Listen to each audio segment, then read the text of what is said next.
En este nuevo capítulo de Más que un Pitch conversamos hoy con Alberto Ventura. ¿Quién es Alberto Ventura? Juan Pablo Silva. Bueno, hoy día él es dueño del Sakura, este restaurante de sushi bastante conocido, pero tiene una historia empresarial previa a esto que vamos a conocer. Alberto, gracias por estar con nosotros. Bienvenido. Muchas gracias a ustedes por la invitación. Vámonos al tiro, no perdamos tiempo en darnos vuelta. Directo. Vámonos al tiro. ¿Cómo partió tu carrera empresarial que nos ibas contando que en algún momento se encuentra con Sakura? Bueno, la verdad que yo partí trabajando en algunos negocios familiares y después de algunos años hubo una ruptura, una separación familiar en donde yo quedé un poco en el aire buscando qué hacer. En ese intertanto estamos hablando más o menos del año 2000, a principio del 2000. La verdad que entre que busco algo que hacer nos juntamos con mi mejor amigo y a los dos éramos amantes del sushi, nos encantaba el sushi, íbamos a comer, había muy poca alternativa para comer sushi en Chile. En esa época básicamente estaba el restaurante Japón, digamos que fue como el primero que partió y un par de cositas más. Y como nos encantaba dijimos, bueno, queremos algo más cerca de la casa, en donde podamos comer sushi, invitar a algunos amigos, dar a conocer un poco este tipo de comida. Y así nace la idea, nos juntamos un día en la casa, empezamos a dibujar unos logos, unos isotipos y dijimos, a ver, nombres, tiramos nombre a la mesa y así parte Sushi House en ese momento. A principio del año 2000, estoy hablando marzo del 2000 más o menos. Y esa fue mi partida en el sushi. Antes de eso yo trabajaba en negocios textiles y bueno, el textil fue muriendo en Chile, más o menos todos conocemos la historia, los chinos sacaba el textil, bueno, había que ver qué hacer y parte, pero esto parte de esa manera, casi algo. Pero partiste con Sushi House. Partí con Sushi House a principios de los años 2000. Uno puede diseñar el logo y tirar un nombre, pero ahí a saber hacer sushi es otra cosa muy distinta. Decir, vamos a poner un restaurante de sushi, yo digo que voy a poner un restaurante de sushi, lo más probable es que la yosa me quede como sopaipilla, ¿cachai? O sea, no debe ser tan fácil. No éramos tan entendidos fuera que nos gustaba. Entonces claro, empezamos en esa época, dijimos, bueno, con este amigo mío, vamos a ver de dónde sacamos los productos. Tampoco había mucha gente que vendiera insumos de sushi. Básicamente había un par de tiendas en la zona de Bellavista, en Recoleta, que eran tiendas como supermercados coreanos. Uh-huh. ¿Ya? Y ellos vendían gyozas, nori, etcétera, etcétera. Entonces, primero buscamos eso, después vimos de dónde sacamos algún chef que pueda preparar sushi y capacitar a alguno a alguien más. Menú. Sí, bueno, y ahí fuimos. El menú lo armamos entre los dos con este amigo y en esa primera instancia fueron cosas más clásicas. Todavía no había llegado todo lo que hoy día conocemos como sushi en Chile, que la verdad que no es el sushi clásico, que estamos hablando de mezclas Nikkei, muy peruano, etcétera. En ese tiempo era mucho más clásico, había el nigiri, el sashimi, California y eso era. Entonces armamos esta carta, salimos a buscar una persona, como digo, había muy pocos lugares, encontramos un chef que algo entendía de cómo hacer sushi y nos tiramos a la piscina. Pues. ¿Fueron a buscar un chef a otro restaurante y lo levantaron? ¿O cómo lo hicieron? Sí, estuvimos hablando, había un lugar muy pequeñito, no me acuerdo el nombre en este momento, que queda ahí por toda Lava, que hacía algo de sushi para que tú pudieras ir y comprar y comerlo ahí, qué sé yo, pero algo muy, muy pequeño. Y ahí encontramos una persona, le planteamos, digamos, lo que queríamos, se fue a trabajar con nosotros y bueno, y así fue la partida. Obviamente tuvimos que buscar un local. ¿Dónde fue el primer local? El primer local que abrimos fue en Los Barnechea porque queríamos algo que fuera cerca, digamos, de donde vivíamos con este amigo. Entonces buscamos un local, estamos hablando un local de 40 metros cuadrados, muy, muy pequeñito, que daba a la calle, en donde, bueno, a pulso, con algunos ahorros que teníamos él y yo, logramos, digamos, llamamos, me acuerdo, un arquitecto que ni siquiera había salido de la universidad en esa época, que lo conocíamos, nos hizo el dibujo, nos gustó, después con los maestros haciéndolo, tratando de habilitar el local, con todas las complejidades, que si bien en esa época todo el tema municipal quizá era un poco menos complicado, hoy día todos sabemos cómo son los trámites, hasta me hemos inventado palabras para llamar esto, era más fácil, pero tampoco era sencillo, no teníamos mayor conocimiento, entonces íbamos a la municipalidad, veníamos de la universidad, nos pedían papeles, fue todo un aprendizaje ese primer lugar. Ahora, este primer lugar era solamente para que la gente pudiera pedir el sushi o podía comer en el restaurante. No, lo que nosotros quisimos en esa época, como digo, habían muy pocos lugares donde se comía sushi, básicamente un par de restaurantes de mantel largo, y un lugar, creo que existía el Agua Viva, que estaba en toda El la Agua Viva, gente, sí, po. que la gente en esa época iba y podía comprar un poco de sashimi, algún nigiri, pero era una cosa muy... Entonces, quisimos acercar el sushi a la gente. Quisimos primero democratizarlo en el sentido de tener precios más asequibles, si bien todavía era algo que está muy en el barrio Oriente, en gente que había viajado y le había tocado comer, entonces era algo muy exclusivo todavía, y quisimos masificarlo. Entonces, y para eso, y quisimos partir con algo también facilitándolo a la gente, y eso fue despacho a domicilio. Entonces, mira. Sí, no existía el despacho Sí, a domicilio. pizzas nomás. Habían las pizzas. Claro. Las pizzas habían llegado a Chile a principios de los 90, que se llamó Pizza Hut, Claro. ya, que llegó a principios de los 90. Pizza sí, ¿te acordás de Pizza Pizza sí? sí, Pizza sí, eso fue un poco posterior. Pero estaba Pizza sí, bueno, Pizza Hut, después llegó Telepizza. Pero era lo único que tú podías pedir a la casa. Lo otro, podías ir a comprar algo, comida china, algún lugar, pero no tenías muchas alternativas. Entonces dijimos, bueno, aquí hay una oportunidad de negocio, porque si bien esto era, como digo, partimos como algo de casi para nosotros, también la idea es que se convirtiera en negocio en algún momento. ¿Cómo fue el primer año de Sushi House? Yo primero, así como quiero saber cómo fue el menú inicial. El primer año, no me estés salté el primer año. El menú inicial que tenía y cómo les quedó. Bueno, el menú inicial, básicamente, como digo, era comida más clásica. Eran varios California Rolls, ¿ya? Que son bastante más sencillos. Estamos hablando de algún tipo de pescado con envoltura de sésamo, de masago, algo de queso crema ya en esa época, nigiris, ¿Ya? nigiri y sashimi, y osomaki. Básicamente, como digo, era bastante clásico. En ese tiempo usábamos más pescado, pero el pescado costaba más conseguirlo. A ver, no es que costaba más, había que ir al mercado central. Entonces nosotros partíamos, nos turnábamos con este amigo y todos los días partíamos al mercado central. Había un proveedor que tenía buena calidad de pescado, que te atendía bien, te lo fileteaba, y partíamos con el pescado al local, digamos, todos los días. Era un tema, digamos, conseguir pescado, pero era muy clásico, era muy sencillo. Que eso en sí mismo es un tema, porque el pescado es muy delicado en términos de cocina. O Muy sea, la delicado. posibilidad de descomposición, de mala manipulación, de intoxicación, por lo tanto. Absolutamente. De pérdida, digamos, de producto es mucho más alta que carne u pollo, digamos. Estás trabajando primero con producto crudo, estás vendiendo producto Claro. crudo con todos los riesgos que eso conlleva. Entonces, es algo que nos preocupamos de un inicio fue justamente de ese tema. Teníamos bastante susto de generar una intoxicación que, gracias a Dios, nunca en 25 años no la ha generado. ¿Cuándo partió formalmente el primer Sushi House? Se abrió en abril del año 2000. En abril del año 2000. En abril del año 2000. Y ahora sí, Juan Pablo. Vamos al siguiente. No, claro, yo me refiero al primer año, me refiero como un resumen de, está bien, tenías el menú, lo lograste. Me imagino que las primeras mesas que se llenaran eran amigos de ustedes que los invitaban a comer sushi. Había que evangelizar un poquito, ¿no? O al tiro fue un éxito. La idea, obviamente, fue amigos, digamos, en un principio. Pero esto ni siquiera tenía... O sea, era un local de, como digo, 40 metros cuadrados, donde tenías que poner la cocina, la barra, baños de personal, baños de público, etcétera. O sea, teníamos una mesa para 4 personas y 4 sillas en una barra. Ya. Eso era la capacidad que teníamos. Que partió, la verdad, que desde un inicio se corrió el boca a boca de que existía este local. Se llenó. Se llenaba empezó a todos los haber días. mucho La delivery. mesa, no reservaban la mesa, era la mesa que teníamos, estaba siempre reservada, llegaba gente, se sentaba en la barra, y obviamente partimos fuerte con delivery, la gente nos empezó a pedir para la casa. Fue un éxito de un inicio, o sea, nunca imaginamos esto, pero ya a los 6 meses habíamos pagado el primer local. Perfecto. Entonces dijimos, la papa, ¿qué Ya. hacemos ahora? ¿Cómo sigue eso? ¿Qué hacemos ahora? ¿Qué hicieron?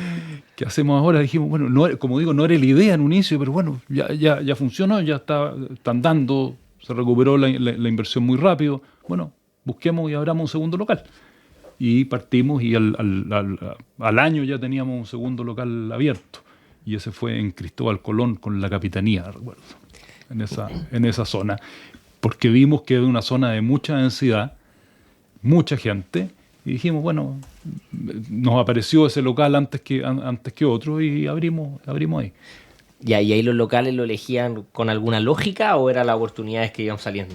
Para empezar, buscamos inicialmente, por lo que digo, no era muy conocido, era un tema más exclusivo, buscamos el sector oriente.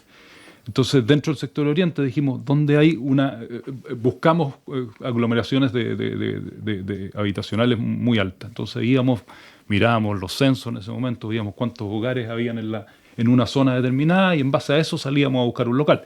No era mucho más sofisticado que eso, digamos. Gracias a Dios nos fue muy bien, tanto con el primero, posteriormente con el segundo, entonces al principio fuimos apuntándole. No había competencia. Fuimos los primeros que partimos con esto. Entonces, de alguna manera creamos un poco el mercado del sushi delivery. Claro. Como digo, existían un par de restaurantes de mantel largo, pero como de sushi delivery partimos nosotros y no competíamos en ese momento con nadie. ¿Y en qué momento les empezó a salir competencia? Bueno, no mucho tiempo después, los mercados funcionan rápido, nos fue bien con el primer local, nos fue bien con el segundo, abrimos un tercero, nos fue bien, y ya habían algunos que empezaron a mirar para el lado, entre otros Sakura, porque Sakura había partido el año 97, pero partió como un restaurante de mantel largo. Claro. Era un restaurante, estaba en Vitacura, era un restaurante, digamos, no tenía delivery, era para ir a sentarse a comer, competía con el Japón y el Sushi Hana en esa época. Que había partido Sushi Hana, que estaba en la portada de Itacura. Exactamente. Si no lo conocí. El Sushi Hana, que había partido un año antes que el Sakura, había partido el año 96, si mal no recuerdo, eran socios la gente de Sushi Hana con el posterior que abrió Sakura. Se separaron y un año después de abrir Sushi Hana abrió Sakura. Y como digo, tenía un restaurante de mantel largo. Bueno, Sakura en su momento, yo abrí un tercer local en Vitacura, que estaba no tan lejos de él, le empecé a quitar mucho cliente a él, y en el caso de Sushi Hana, porque yo también mi cuarto local lo abrí en la portada de Vitacura y le empecé a quitar mucho clientela, porque teníamos una calidad a lo menos similar a lo que ellos vendían, sin el glamour de la mesa, de ser servido tan espectacular, pero en calidad era lo mismo, a precios mucho más bajos.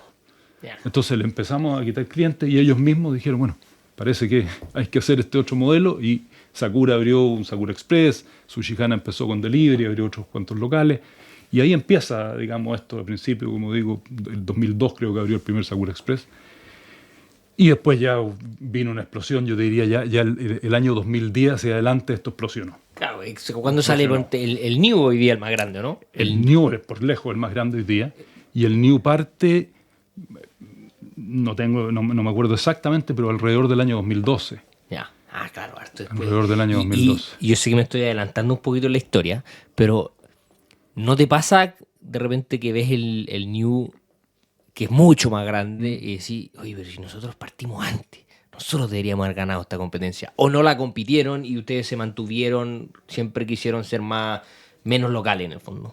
No, la verdad que nosotros, originalmente, como te digo, la idea no era tener lleno de locales. Fuimos creciendo y llegamos a tener, entre Sakura y House, llegamos a tener 28 locales. Entonces, ya, pero que claro, nos saltamos, en verdad, me salté en el momento en que te compráis Sakura, sí. No se fusiona. No el año 2014 ya estaba toda esta competencia feroz. House estaba posicionado en la mitad, en la mitad de precios, en la mitad del mercado, y dijo, en su momento dije, bueno, ¿qué hago para seguir creciendo? ¿Ya? Y dije, quiero tomar el mercado high-end. Entonces, Sakura estaba posicionado, como partió como restaurante elegante, Sakura estaba posicionado en su marca un poco más arriba.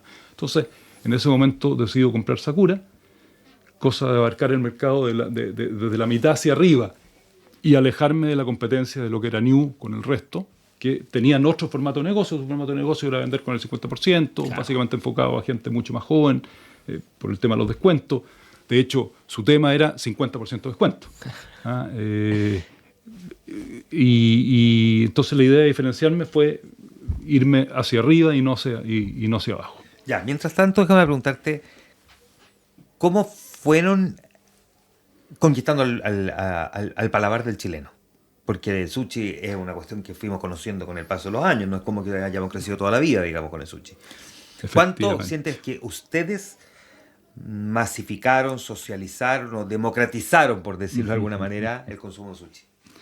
Bueno, creo que mucho. Creo que desde la partida fuimos tomando, como digo, alguna gente que conocía, porque le habrá tocado, le tocó viajar y probar y le gustó. Entonces, a través de atender esa misma gente con este primer local, o en el sector oriente que había, como digo, poco, se fue generando un boca a boca, de la misma gente que iba probando, le iba gustando, y en ese boca a boca venía más gente, y fuimos logrando meter este sabor totalmente distinto. Que imagínate lo difícil al principio de que la gente se acostumbrara a comer un pescado crudo. O sea, en Chile, para empezar... Era puro ceviche, sería todo lo de pescado crudo. Y esa época te diría que ni ceviche. Ni siquiera, claro. Estaba recién empezando, bueno, con los peruanos empezando, pero se comía muy poca...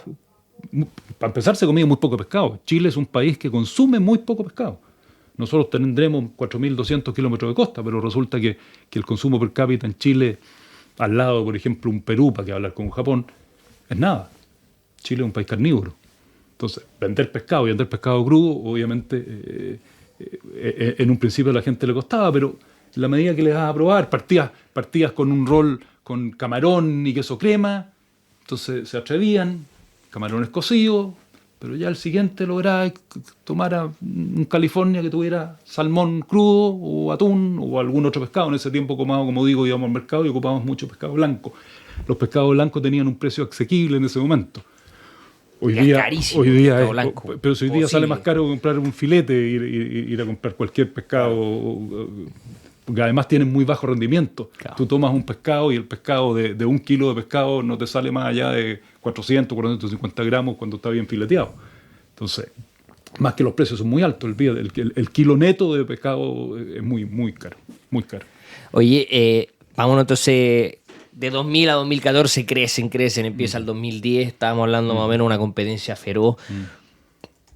Cuando empieza esta competencia así brutal, tú ya en el fondo un poquito te papeabas y el mercado probablemente era ahí el número 1. ¿Cuáles fueron tus estrategias para decir, oye, acá ahora se viene más difícil, más duro, ¿qué tengo que hacer para seguir vigente? Bueno, la verdad que en ese momento la estrategia que seguimos básicamente fue diferenciarnos, como digo, por calidad.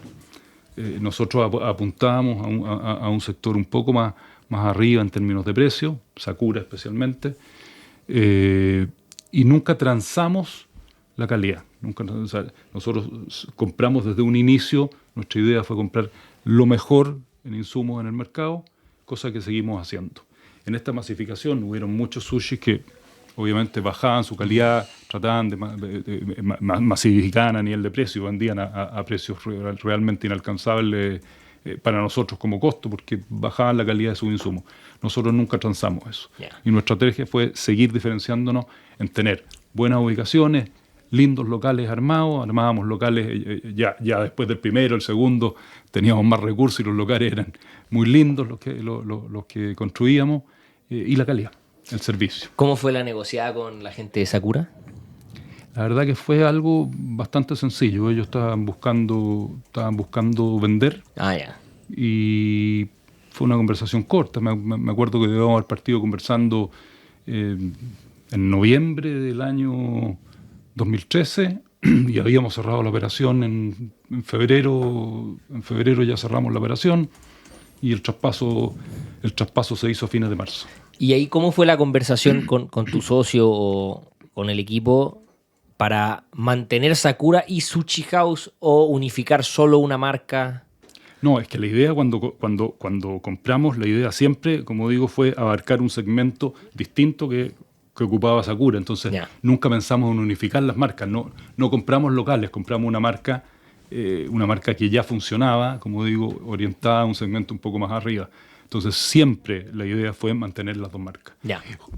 Juntamos y hicimos una administración común, no en la operación, la administración financiera. El back office. El back office, obviamente, lo juntamos.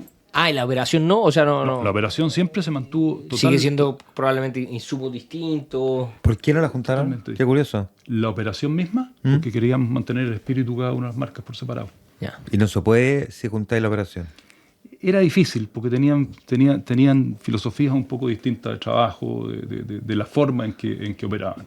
Entonces, de alguna manera mantuvimos una gerencia de operaciones distinta, un marketing separado, y eso siguió su camino. Ahora, obviamente, las oficinas eran las mismas, como digo, el back office era el mismo, había muchas cosas que sí aprovechábamos, la bodega central era la misma, toda la gestión de compra, casi todos los insumos, porque si bien House estaba orientado un poco más abajo, los insumos eran los mismos. Como digo, nunca transamos la calidad. Ya. Antes de irnos a la pausa, danos un poquito de números de lo que es actualmente la empresa, cuántos locales tiene, cuánta gente trabaja. No, la empresa hoy día se redujo mucho. Nosotros lo pasamos muy mal en la época antes de la pandemia. Esto partió con el estallido social. Vamos a hablar de eso. Hagamos algo. Cuéntanos, antes del estallido social, ¿cuál era el estatus de la compañía? Nos vamos a la pausa y después vamos a ese capítulo. Bueno, como digo, vamos a la pausa y lo comentamos, ¿te parece? Vamos a la pausa, estamos de vuelta de inmediato. Está muy interesante esta conversación donde estamos aprendiendo un montón además sobre restaurantes de sushi. Conversamos con Alberto Ventura. A la pausa y volvemos. Estamos de regreso conversando con Alberto Ventura de Sakura Express, ex Sushi House. Juan Pablo Silva. Hoy día Sakura, perdón. Hoy día Sakura. Le sacamos el Express y hoy día somos solo Sakura. Ya, muy bien. Ya, entonces lo que estábamos diciendo, tú nos contabas que lo pasaste muy mal en el estallido. Previo al estallido, ¿esto eran cuántos locales, cuánta gente, cuando estaba en su peak? Previo al estallido, nosotros teníamos 28 locales. ¿Ya? Entre las dos empresas habían 10 de Sakura y 18 de House. Y trabajaban colaboradores con nosotros, eran 700 personas. Wow. Yeah. Entre todo, obviamente, la operación de los locales, el back office, motoristas para lo que es despacho, y todo eso era una planilla de 700 personas. Yeah. Eso fue hasta el año 18. Bueno, llega el estallido social, un agregado. House en el tiempo fue derivando, si bien partió 100% como delivery, fue derivando a algo más de restaurante. De hecho, llegó un momento, en esa época, el 60% de su venta era restaurante. Había abierto locales en distintas zonas, no solamente la zona oriente, digamos, sino que se fue a zonas como la Florida, el centro, etc. Cuando llega el estallido social, House sufre mucho, porque hubo un cierre, recordemos que se cerraron todos los moles durante bastante tiempo, entonces ahí generó un problema muy grande en House. Y no alcanza a terminar y viene la pandemia.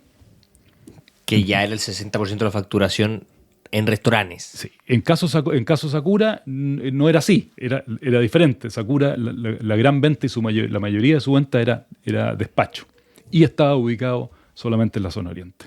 Entonces Sakura sufre mucho menos tanto con el estallido, ¿ya? Y cuando llega la pandemia, la verdad que House llega un momento que no fue capaz de resistir. Así que House cierra en febrero del año 21, ya hasta ahí logramos resistir y House cierra. Y en el caso de Sakura, como digo, como era más despacho en la zona oriente, logramos resistir.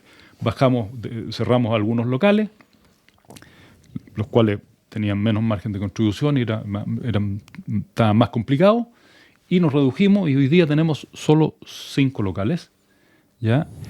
Logramos revertir la situación, gracias a Dios, a partir del año 2022-23 sacamos la cabeza abajo del agua y hoy día estamos de vuelta funcionando, pero con una empresa bastante más reducida. Son 5 locales y tenemos 160 colaboradores. La viste bien negra, me imagino. La pasamos muy mal. La verdad que la pasamos muy mal. ¿Y no pensaste, no sé, de frentón cerrar la empresa? ¿O cómo fueron esos momentos, esas discusiones? Que imagino que también debe haber habido harta tensión, hay decisiones también, no sé, familiares. ¿Cómo fue todo eso? Bueno, como digo, fue muy difícil. Fueron años muy complejos.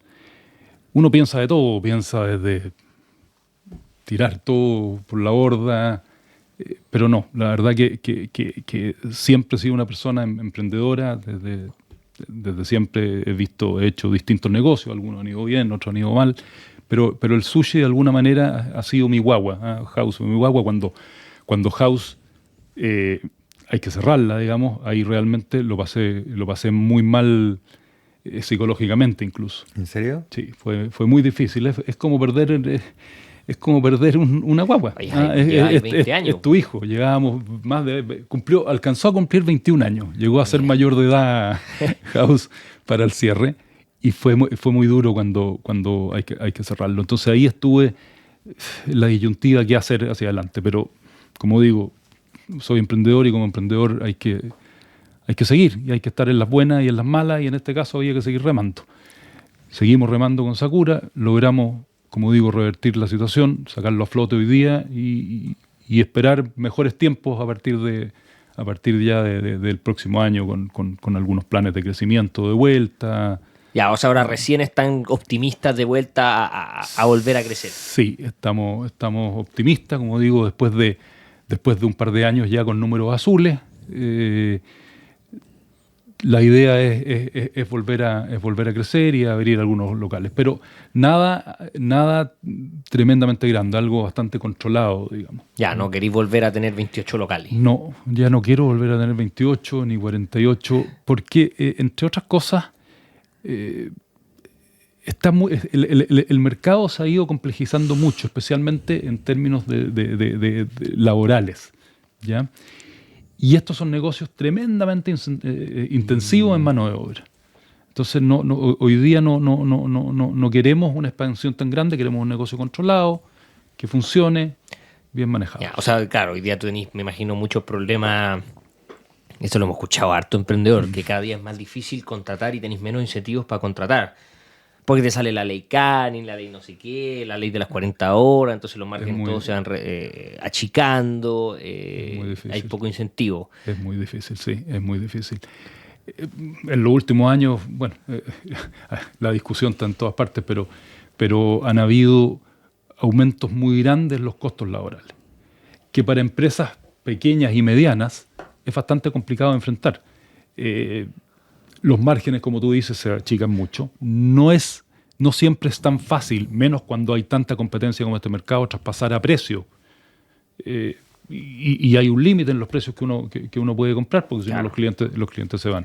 Entonces, se ha encarecido mucho, entonces está difícil contratar, por un lado, y por otro lado, como digo, los márgenes se han achicado mucho con los costos laborales. Sin necesariamente decirnos tu margen, pero ¿cuánto se ha reducido tu margen desde que partieron probablemente a hoy? Por lo menos yo diría que se redujo a la mitad. A la mitad. Sí, yo diría que se redujo a la mitad, porque el costo laboral ha subido enormemente. Más que la materia prima.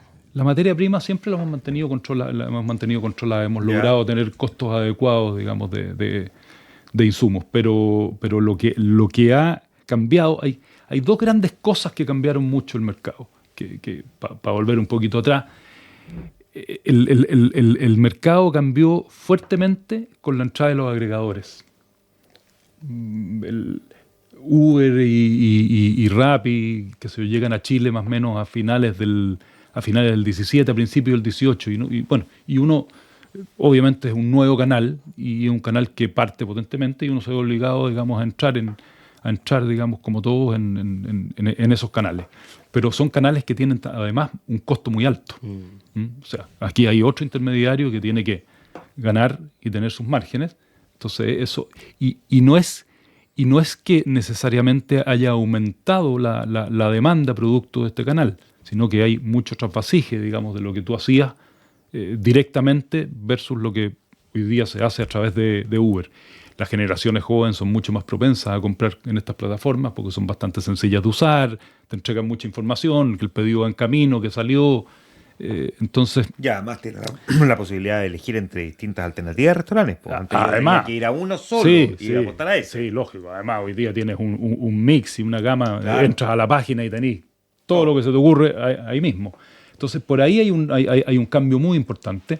Como digo, más todo el tema laboral que estamos hablando, y eso hace se reducen los márgenes bastante. ¿Franquicia? ¿No lo han pensado? No, nunca pensé en franquicia. O sea, lo pensé alguna vez, pero nunca quise avanzar con ese tema, porque el sushi operativamente es muy complejo. A diferencia de otro tipo de comidas, el sushi es algo que se hace en el momento, con todo fresco. Tú compras insumos en forma diaria. Y el manejo que ustedes mismos hablaban, la complejidad de manejar todo este tema fresco, a mí me complicó mucho entregar a otras personas esto. Prefería tenerlo yo controlado. ¿No te han ofrecido comprarte? Alguna vez en su época, en la época cuando esto era un negocio más grande, sí me ofrecieron comprar, pero nunca estuvo en mis planes. Siempre quise seguir adelante. Dije, bueno, ¿qué voy a hacer? En la medida que no tenga algo más interesante o algo que generara mayores rentabilidades, preferí seguir con... Aparte que me gustaba mucho. O sea, me gusta mucho, es algo que me apasiona, me entretiene. Crear nuevos productos, sacar las nuevas cartas, buscar ahora, como digo, que queremos crecer de vuelta, empezar a buscar ubicaciones, construir locales. ¿Cómo ha evolucionado el gusto del consumidor en torno al sushi? Sacar nuevos productos. Ya, porque antes, como decías tú, al principio había que meterle el camarón cocido con el queso crema, después de a poquitito el salmón. Hoy día están abiertos a muchos más tipos de sabores. Pero ¿cómo ha venido cambiando ese gusto del consumidor para tener que diseñar esas nuevas cartas? O sea, como tú dices, partimos con esto que tú preguntabas, tremendamente clásico. Pero resulta que en la medida que fue entrando, especialmente cuando fueron entrando más fuertemente los peruanos a Chile, fueron trayendo nuevos sabores. La comida peruana es rica en sabores, a diferencia que nosotros que somos bastante más planos. Pero con eso empezamos se empezó a incorporar lo que se llama Nikkei, que es la comida japonesa peruana. Claro. Entonces ahí se empiezan a incorporar muchas salsas y muchos sabores distintos. El acevichado. El acevichado, que es el rey. El rey. Pero me pido puro acevichado. Acevichado, muchos gustos con sabores agridulces muchas veces. Y se empieza a incorporar mucho más allá del camarón y el salmón, digamos. El chileno tiene un sushi bien curioso, porque es como sushi con palta, sushi con pollo. Es como que uno no asume que eso existe realmente en otras partes, digamos. El sushi con palta es muy chileno. Y el pollo también, ¿No? po. Sí, po. Ya. O sea, es que no he comido sushi en otro lado. ¿Nunca he comido sushi, por ejemplo, cuando he viajado? No sé, pues, nunca he ido a Nueva York. Es que en Estados Unidos me como una hamburguesa, ¿no? No, está bien, pizza. pero podéis comer sushi también, o sea, bueno, en Nueva No, York sé que sí he comido. Y no vais a encontrar sushi con Es palta. verdad. O sea, sí podéis encontrar, pero no es como acá, que es como un commodity. Claro. ¿Cachai? O sea, como envuelto en salmón o envuelto en palta. Es verdad. O masago o sésamo. Son como las cuatro alternativas. En cambio, en otras partes no. Y ni hablar del pollo. Sí, que O el sea, pollo a un japonés le decís sushi con pollo y te decís, ¿qué le pasa a este weón? No, claro, es que para eso me pongo un pa de palta. Pero es rico el sushi con pollo, me gusta. A la El pollo, gente el le pollo encanta. banado, el pollo panco. ¿Cuál es A el la que más se gente le vende? encanta. Lo que más se vende al final del día, y siempre ha sido lo mismo, es con palta. El avocado roll, o el edu roll en nuestro caso, que es salmón, queso crema, envuelto en palta. Y han pasado 25 años y sigue siendo el rollo que más se vende. Para mí es mi favorito. Después, efectivamente, otro de los rollos que más se vende es el con pollo, que fue algo que entró posteriormente. Con pollo, cuando yo partí, no. Hay gente que no le gusta el pescado. Bueno, Yo el conozco pollo. a que no le gusta el pescado, pero pedimos sushi y tú le pides sushi con pollo y están todos felices. Es verdad. Y el tercero es tu querido Ok. acevichado. ¿Y alguno que no haya funcionado, tú dijiste, con esta la rompemos, la sacamos del estadio? Al principio, cuando hice las primeras cartas y quise innovar, mezclé, dije quería sabores nuevos, más frescos, agridulce, y hice un rollo con frutilla. No, po. Y la verdad que no tuvo. A mí me encantaba. Es como Muchas veces. la pizza con piña, ¿no? No, No. man, ¿por qué No hay mucho confundimos público. las cosas? Oye, pero hoy día cambió, porque hoy día tú usas salsas con maracuyá, con mango, y sí los comes. No, sí, yo el otro día hice un ceviche de camarones con mango en mi casa y todo el mundo está pero encantadísimo. Sí, porque era como además con una salsa albahaca, era como, ya, ok. Pero imagínate una 20 frutilla años dentro del atrás. sushi, no, po. ¿Pero que era frutilla como con salmón así? Tenía camarón. Era con camarón, tenía frutilla, tenía queso crema. No, a mí me mataste. Y fue. Mira, me mataste. No, eso, y también hice un nigiri que tenía salmón y tenía mango. Ya, ese La lo verdad entendería que- un poquito más. El de la Pero, frutilla me cuesta mucho. pero más. créeme que hace 15 años no me lo entendió nadie. No. Hoy día cuando hace 15 o 20 años atrás iban a comer Claro. con Sí, mango el sí, ceviche, jamás, digamos. jamás. No existía, el ceviche era el ceviche clásico, digamos. Sí, Pero los gustos van evolucionando y hay cambios. Hoy día la gente está más dispuesta, la gente más joven está más dispuesta a probar cosas nuevas. Claro, yo creo que también ahí influye el TikTok, Instagram, que uno ve mucho lo que pasa afuera. Entonces, claro, veis la influencer, no sé cuántito que se come tal cosa, tú querís probarlo. La famosa, otro contexto, pero chocolate Dubai. La cuestión es porque los influencers empezaron a subir un chocolate con pero pistacho, si no tiene otro sentido. Vamos a que volver eso. sobre lo sobrevalorado del pistacho. Sobrevalorado, ¿cachai? Pero fue una cuestión de redes sociales. Alguien me dijo el otro día que yo estaba comentando que rico era el sándwich de ave y pimentón. Me dijo, oye, que le ponís fichas si está sobrevalorado. Le digo, sobrevalorado el pistacho, compadre. No te metáis con el ave y pimentón. No te metáis con el ave y Y ahí pimentón. visto el precio del chocolate con pistacho. Sí. Sobrevalorado absolutamente, digamos. sí. Además, una burbuja. Es una burbuja, sí. Pero es lo que tú dices, hoy día la comunicación es distinta. Ustedes trabajan en comunicación. Todo lo que son las redes sociales ha cambiado. Cuando nosotros partimos era análogo. Nosotros básicamente nos movíamos yo metía folletos en el Mercurio. El Mercurio en esa zona te prestaba el servicio. Tú tirabas unos mapas enormes y tenía sectorizado, pero muy sectorizado. O sea, por cuadrantes que llamaban ellos, en donde eran varias manzanas. Entonces tú te sentabas y negociabas y yo le decía, ya, quiero llegar a este cuadrante, y insertaba en el Mercurio un folleto, una carta, y llegaba. Y el Mercurio te llegaba a la casa y llegaba en papel. Qué locura. Entonces, la evolución es enorme hoy día. ¿A dónde te imaginas las cosas?